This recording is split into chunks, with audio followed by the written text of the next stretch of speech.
আপনারা প্রথমে যে বিষয়টা নিয়ে জানতে চাইছিলেন এখানে যে আপনারা ক্ষুব্ধ যে আমরা কারোর সাথে কি অ্যালায়েন্স করছি কি করছি না, এক নম্বর বিষয়।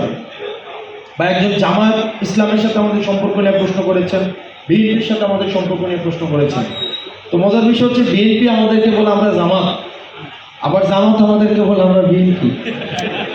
তার মানে আমরা ঠিক পথে আছি, ঠিক পথে না।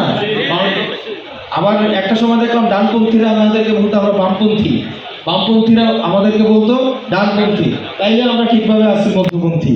কারণ আমাদের এখন দেখেন আমরা বিএনপি না, আমরা জামাত না। কখনো কখনো সংস্কার নিয়ে আমাদের যে মৌলিক অবস্থানটা, এই অবস্থানে কখনো কখনো বিএনপি আমাদের দিকে আসছে, এই কারণে মনে হয়েছে যে আমরা বিএনপি পন্থী। কখনো কখনো জামাত আমাদের সাথে আসছে, আমরা আমাদের অবস্থান পরিবর্তন করি না। এখন আমাদের জোট, আমরা কাদেরকে আমাদের জোটে নেব এটা নির্ধারণ করবেন কারা সংস্কারের পক্ষে আছে, কারা আমাদের ইনস্টিটিউশনাল রিফরমেশন এবং কনস্টিটিউশনাল রিফরমেশনের পক্ষে আছে, কারা এই 24 পরবর্তীতে যেই জন আকাঙ্ক্ষা তৈরি হয়েছে সেটার আরও কি যারা বাংলাদেশ গড়তে চায়, আমরা তাদেরকে সাথে নিয়ে আমরা পরবর্তী বাংলাদেশ বিনির্মাণ করব। সুতরাং এই জোট নিয়ে যেই কথাবার্তা হচ্ছে এই বিষয়গুলোর আসলে বাস্তবতা নেই। এই যে জুলাই, আপনারা দেখছেন জুলাই সনদ নিয়ে একজন তো জুলাই, অনেকেই তো জুলাই সনদে সিগনেচার করছে, করে নাই, করছে না? তো জুলাই সনদে সিগনেচার করার সময় এখন আপনারা বলতেছেন এটা ছিল এটা ছিল না, আমাদেরকে দেখাইছে একটা দিছে, দেখাইছে জরিনা, এখন বলে যে সংসার করতে হবে সকিনার সাথে। তা আমরা তো ওইটাই বলছিলাম যে আগে দেখাইতে হবে, আগে আমাকে সনদ দেখাইতে হবে, দেখানোর পরে আমি সিদ্ধান্ত নিব যে আমি সিগনেচার করব কি করব না। তখন তো আপনারা আমাদের বিরোধিতা করছিলেন, এখন তো আবার ঠিক পথে আসছেন। এখন জরিনার কথা বলে যদি সকিনাকে দিয়ে দেয় আর এই কথা শুনে যদি আপনি সিগনেচার করে ফেলেন, তো এই দায় আমরা নিব কেন? আমরা তো শুরু থেকেই বলে আসছি যে আপনি জরিনাকেও দেন বা সকিনাকে দেন, এটা দেখার বিষয় না। দেখার বিষয় হচ্ছে কাকে দিবেন, এটা আমাকে আগে দেখাই নিতে হবে।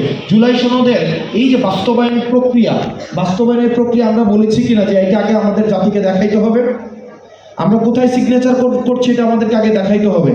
আমাদের কথা এখনো ওইটাই, সেটা হচ্ছে গণভোট, এটা হচ্ছে একটা সংস্কার বাস্তবায়ন একটা প্রক্রিয়া। এখন যে বিষয়টা গুরুত্বপূর্ণ সেটা হচ্ছে অতি দ্রুত এটার অর্ডার জারি করতে হবে, আদেশ দিতে হবে, আদেশ। এবং এই আদেশ দিবে ডক্টর মোহাম্মদ ইউনূস।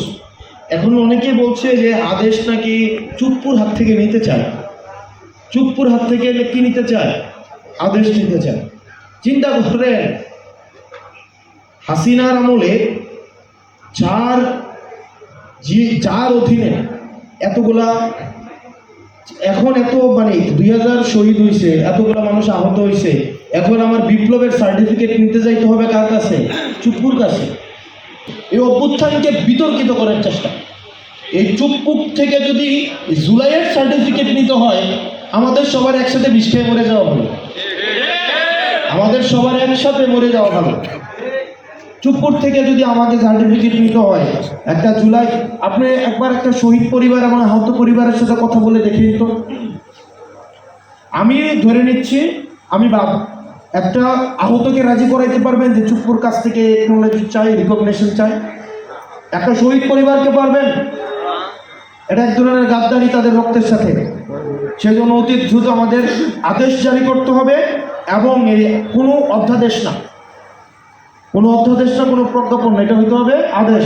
এবং এই আদেশ অবশ্যই ডক্টর মোহাম্মদ ইউনূসকে জারি করতে হবে।